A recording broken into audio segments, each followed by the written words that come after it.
Salutations everyone, and welcome to another Overwatch video where I'm going to be analyzing everything that goes right in this game. It happens, Overwatch is a very quick game, so I'm going to try to go over everything that goes right and why. So our Winston immediately goes out, drops his bubble, gets bubbled, Rein has to drop his shield, I land the sleep. I missed the anti because a teammate fucking takes it from me. We try to heal up Winston as he's face tanking. Hog takes care of the Genji, but it's just a Genji. DPS characters, they don't really matter in this game. So the Winston is just pressing on the attack. He's getting the bubble support and the heals, and the Zarya, thanks to those bubbles on the Winston, has really high charge, and there's really nothing that they can do about it at this point. Here she is kind of pushing forward out. I fucked up on the sleep. Obviously, there's no excuse for not hitting a Roadhog with a sleep dart ever. And here I am thinking that I can heal our Winston over there, but I get hooked. I did not track where the Roadhog was. So we already have people fighting past the gate, which is really key. Our Winston was able to retreat, which you need your Winstons to be able to do, and he is able to get his heals because otherwise the tanks are pretty useless if they do not have any sort of support. Unfortunately, our Winston did go in without anybody else going in there. I sleep Genjis because that's just what I was bred to do.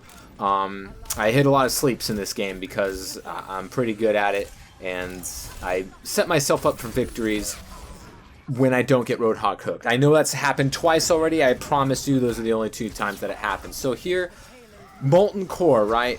It's such a big space maker. Our Genji is able to take advantage of the chaos and take care of the Mercy. Mercies can get lost in the shuffle, whether they're on your team or on the enemy team, and we're able to maximize that because the Molten Core split the team up, bot space, Mercy's out of there, and our Winston is able to follow up on the initial damage of that Molten Core, and obviously Zarya doing so as well. Our Zarya drops the Grav, and I'm able to anti the Grav, and the Genji just comes in unnecessarily. We were able to get that Reinhardt. I mean, he could have just swiped in along with the Winston cleave damage and be able to take things out. And here we have, of course, the Genji extending too much for too long, as Genjis do. But we know, DPS characters are not that important. It's the healers and the tanks that win the games, especially at this ELO. So I throw my Nano on there, obviously just for the damage reduction to keep him alive so I can make sure that our Moira doesn't get picked off. I heal her while nanoing our Winston. Zarya does a good job of her bubble management, so I don't have to worry about her. Typically, a good healer doesn't have to worry nearly as much about Zarya, especially if you have a dive tank as your main threat, which is our Winston here. They throw the Genji Blade at us, and there's nothing we can do about that, unfortunately. All that we can hope at this point is for our Winston to escape. He gets taken down by the Mercy, or for our Zarya not to die so she doesn't lose all of that charge. And here she is. She backs up, and they lose track of her, and we're able to keep the Zarya alive. So that was a key play for the Zarya here because she doesn't have to start from zero. We have Molten Core up here again.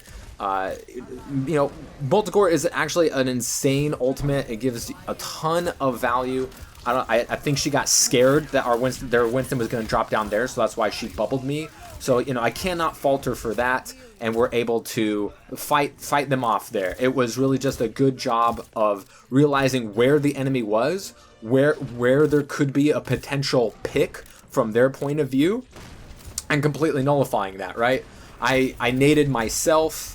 And the Zarya bubble made it sure that he couldn't drop down early. Another Grav, and I mistimed the nade. I'm usually pretty good at timing when the Reinhardt shield's gonna break, but there's really no reason to jump the gun there. So obviously a mistake on my part there.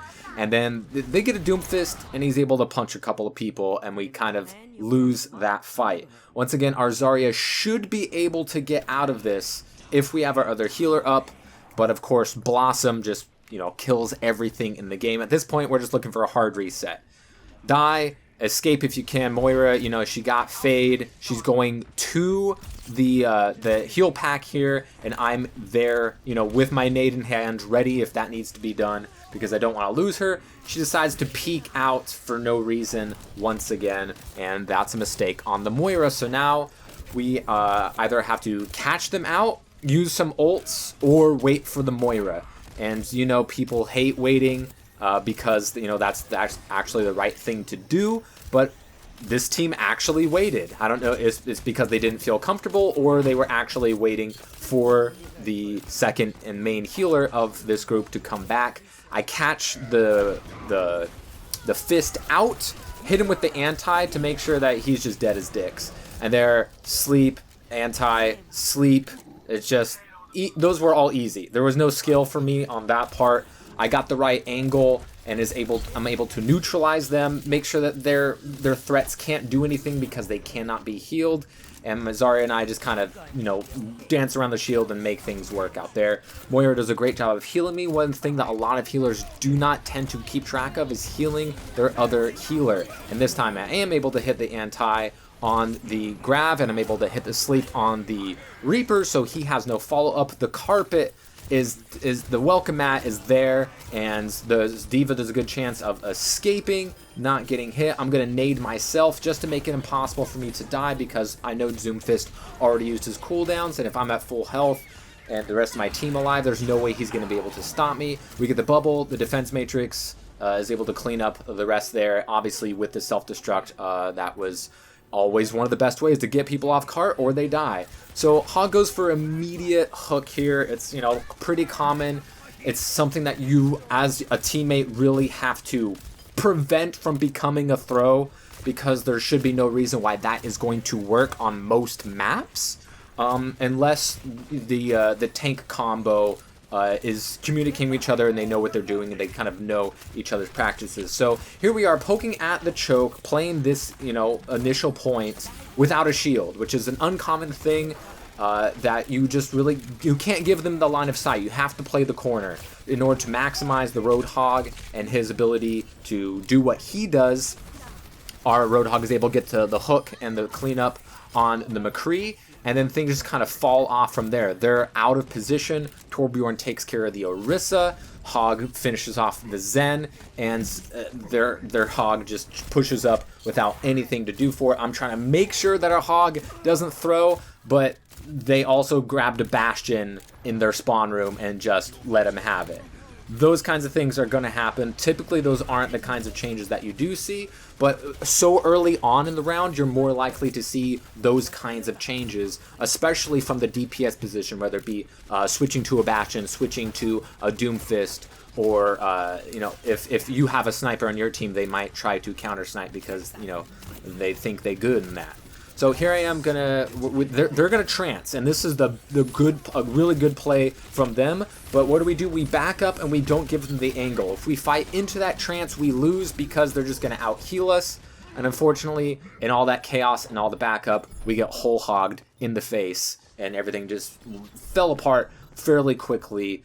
Even just before that whole hog, but that kind of secured it and was a good job on that team. They didn't waste the trance and the whole hog by using them in the same fight. Staggered, yes, a little bit, but the trance was able to give them the space that they needed with that immortality of the Zen, so he can't die, as well as the healing, and we just have ourselves on the back foot when the enemy team has the man advantage. So here, once again, they have a shield, we don't. We have to play to break the shield, which is not something you really want to do all that often, or just outplay and maneuver the enemy.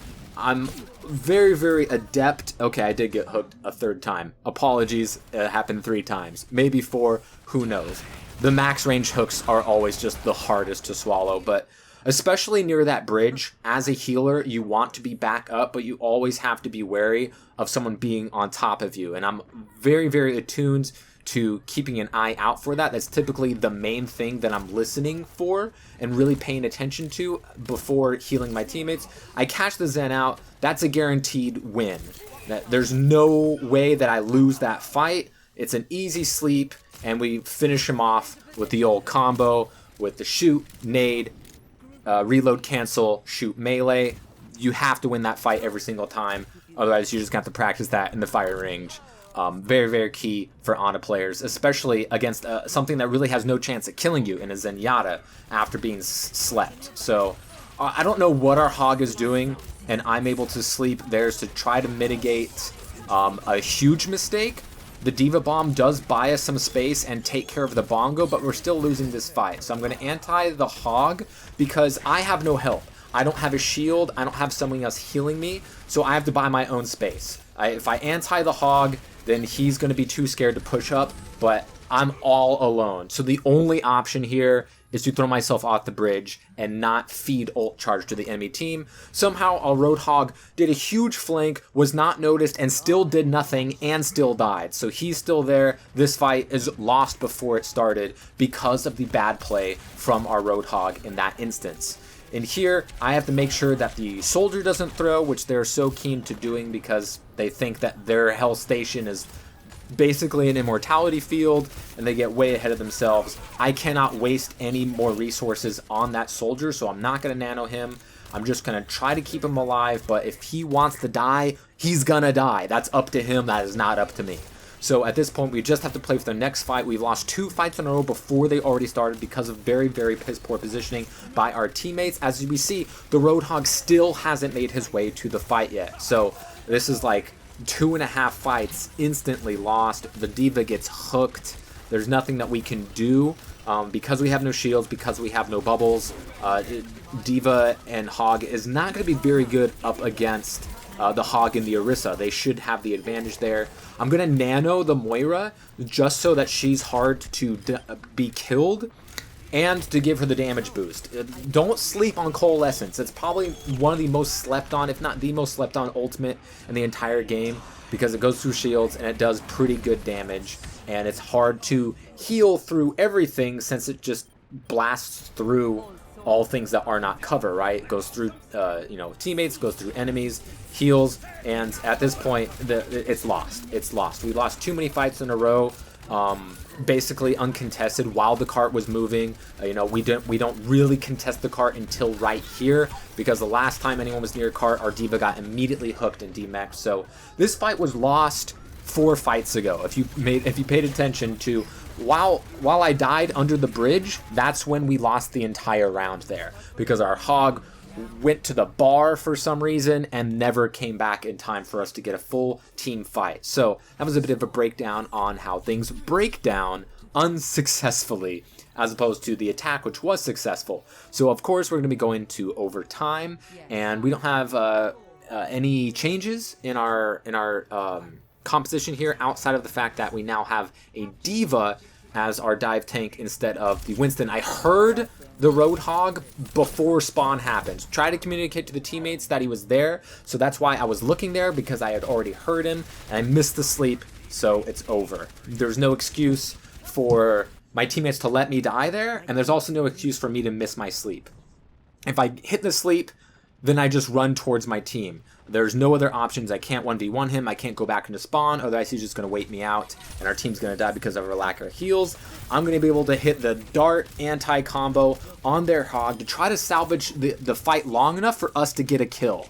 We aren't. I know we're not going to win the round on that fight, on that push, so I'm just trying to make it sure that we don't get steamrolled from fight to fight and give us a better chance in the next fight by hitting that sleep, anti-ing the Hog, securing his kill while healing the rest of my teammates. So we lose, we lose a couple, they lose one, we lose one, they lose one. We have spawn advantage. We can turn this in our favor if we play it smart. So at this point, the Bastion already has his ult and he's dealt with. I anti'd him, and thankfully our Dwarven friend did not die, and obviously I'm going to nano the Zarya here. There's no other option on my team at this point because A, we're not going to have Blade that quickly, B, Genji players are bad, and C, Zarya, she has charge, give her nano, stand back and watch her win the rest of the game. So our D.Va and our Genji and our Zarya are pushing forward at this point. It is overtime. I'm not going to rely on a Lucio to stay on cart, but the fight was already happening, so I needed to push and just hope that at the very least the Torbjorn stuck around. So at this point, I have to self-name myself because I can't afford to die. If I die, we probably lose right then and there, and the fight stops. I hit the sleep. I should have just gone full retreat around, but thankfully, remember, our Torbjorn did not die after that first initial fight, so he's going to have the Molten Core. We don't have the heals, but we have the damage, and that is enough to keep the fight rolling. They have a Bastion. He's taking care of business. Our D.Va is able to secure the kill on the Hog, but of course nobody stops the Mercy. You could say that's on the Genji. You could say it's on the D.Va, even though she did secure a kill, but uncontested Mercies, solo carry games harder than any other character out there. I'm waiting for the break. The Bastion had terrible positioning. He was not behind the shield, and we're able to capitalize and therefore clean up the rest of this. Just because we have health advantage, we have healer advantage. They lost a healer, we did not. There, and also we have more healing output because they have a Lucio on defense without a Reinhardt. That doesn't make sense. I'm looking for the sleep there so that I can prevent a full team fight happening on a contested cart and make sure that my teammates have the confidence to push forward, to push the enemy off of cart so that we can at very least secure the next point, which the enemy might not be able to do on their next push in overtime. So thankfully, we don't really lose anybody there. If I see blood in the water, I'm going to go to secure the kill because we are still in OT. We can't step off at this point, so every kill is going to be precious, and if I see it, I'm going to go for it there. I trusted my teammates to finish that Doomfist there because there was 2 of them, and I needed to make sure that no one did any stupid on the cart, as well as maybe, you know, hit a key sleep on a super aggressive, stupid tank play by there. And there, our Lucio boops the Winston out of the dart range. So that is unfortunate. I try to hit the ceiling with the anti-nade because I know they're going to be hiding from the self-destruct, but I shoot a little bit low there. So there's, you know, a couple of misplays on the team's part. There are no really, you know, solo mistake, but we were able to get the grav. We didn't blow the grav on, you know, try to get B because we knew how much snowball we could get towards C, if not C, all in that of itself. Torbjorn was able to reset his turret in a more neutral position for this fight so that it was going to be free damage because they can't afford to attack the turret at this point, because it's the end. It's absolutely the end. You have to take care of people. The Pharah, you know, it didn't really matter. I didn't need to save my dart for her because there's nothing she can do, even if she does hit a successful barrage, which you could say she did because she killed one, but the game was basically over still at that point. Here, once again, trying to stop the Hog from feeding, threading in the anti, which was key there because I was a little too overzealous with a sleep attempt. Sometimes you can feel out the Reinhardt's cadence. You know what the Fire Strike cooldown time is, and they want to, you know, use it whenever they have it. So, you know, typically you're gonna want to wait for those 6 seconds, but sometimes you might see an opportunity, especially if the Rein thinks he can get a kill. He's just gonna swing away, and boom, that's when he's gonna get darted.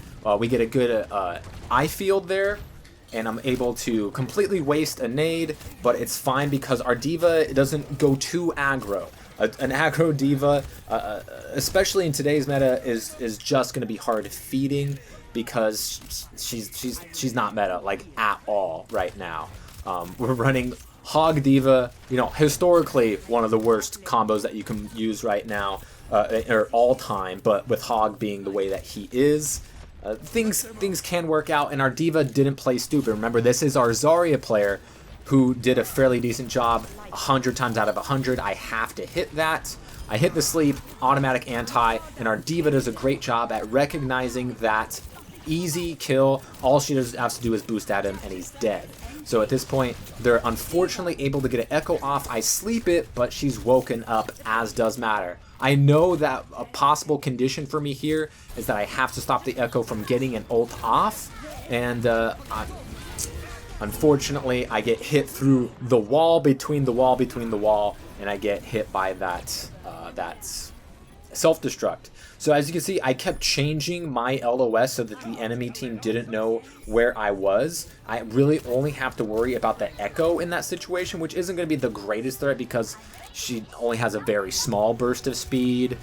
She's going to be a fairly easy for me if she tries to come above the rafters to get me, which should be an easy sleep. I see the sleep, hit the anti, that has to be a guaranteed kill. Our soldier runs into him. At this point, I thought we have to hold back, but no one's dying on cart, so we have to push. We have to make sure res doesn't happen.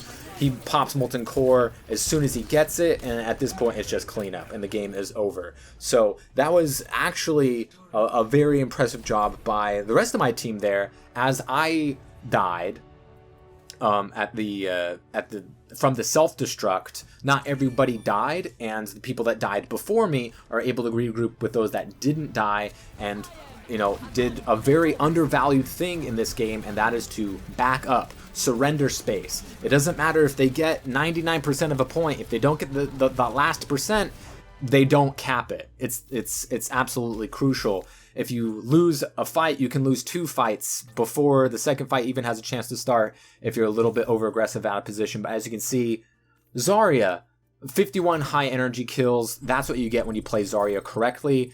And an Ana with 22 sleeps, most of which we're capitalized on, and that's not something you get to see from every team that you play with. But thankfully, pretty much everyone on my team did their role, and that is such a rare and fun thing to see that when it happens, it's just chef's kiss. Everyone made mistakes in that game, but with the right positioning and not being too aggressive, we were able to, even though it was an overtime, we kind of handily won that fight 6-4 there. So anyways, let me know if you guys like this video and you want to see more team breakdowns or maybe character specific breakdowns where I tell you everything that's going through my mind when playing through a game on specific characters, and maybe I'll do that next time.